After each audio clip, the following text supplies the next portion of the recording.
Hey, let's talk about some of the pros and cons of buying in today's market. So, as we come into October, obviously we've seen that rates are a lot higher than they were 2 Octobers ago or even last October. The pandemic really did some crazy things to our economy, and one of those being it made historically low rates. Those low rates tended to drive a lot of buyers into a buying frenzy because the money was so cheap to borrow that people were now able to afford neighborhoods that they weren't able to afford before, be in new cities. Not to mention, telework was a whole totally different aspect to this where you can now keep your same job, but you don't have to actually physically be in the city that that office is located at. That now allowed a lot of people to influx and really move to more rural areas where they maybe prefer the lower crime, lower taxes, different states, things like that. So we saw the market shift and do all kinds of crazy things to the a great benefit to the sellers at the time because they were just getting astronomical prices for their houses. They were closing in record time, minimal contingencies, no inspections, things like that. Well, now in today's market, now that the rates have went up, there's a much smaller buyer pool. A lot of people got qualified out of their price range because the higher the interest rate, the more expensive the money is to buy, less of a monthly payment you can afford. Therefore, you have to find the purchase price that's a bit lower to meet your financial goals and your also financial affordability. Now you have a bit more time to kind of think and stew on properties. You don't have to rush and put an offer in 2 days after it activates. You don't have to completely, take a day off of work to go look at a house just because it activates on a Wednesday or a random day during the week, just to get your foot in the door to have the potential to buy that house. You have time to sit and think now to really see if it fits your long-term goals. Not to mention, you have a little bit more flexibility to kind of play with the seller, test their motivation. If it's a nice property that you do truly like, but it's been on the market maybe 30, 40, 50 days, no one's made a legitimate offer, they've just passed by it, maybe you ought to throw something out there and get it under contract for less than what they're actually asking for it. You also have the ability now to get closing help.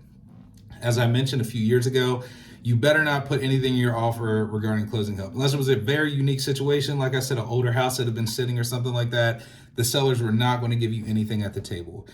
So that left you as a buyer with a lot less cash on hand to handle things like remodeling, decorating, any unforeseen repairs or expenses that could come along the line. Well, now with the sellers now being in a position where they can offer you some closing help to go towards your taxes and your down payment, things like that, it leaves you with a lot more cash on hand at the time that you settle. I actually had a closing a few days ago where my buyer got money back at the table, and that hasn't happened in years. So kind of excited to see the market kind of shift back, be a little bit more fair for both parties. Also, another great point is repairs.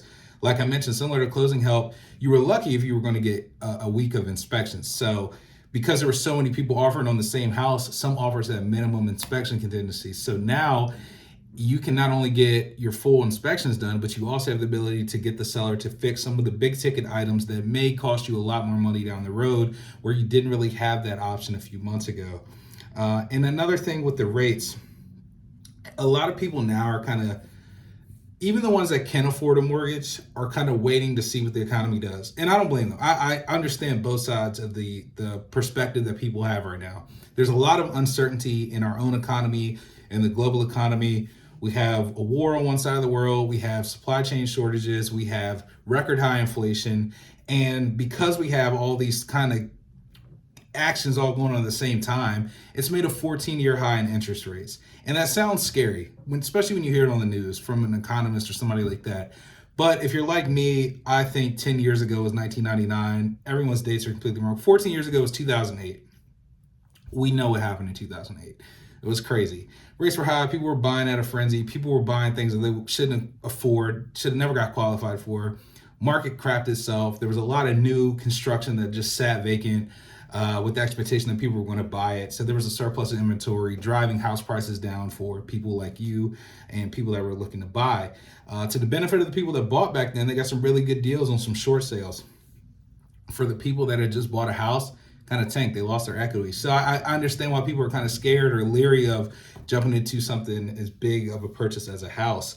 But as far as what rates have done historically, and that means like across, let's just use the US timeframe and how long real estate has been here and how long banks have been lending money.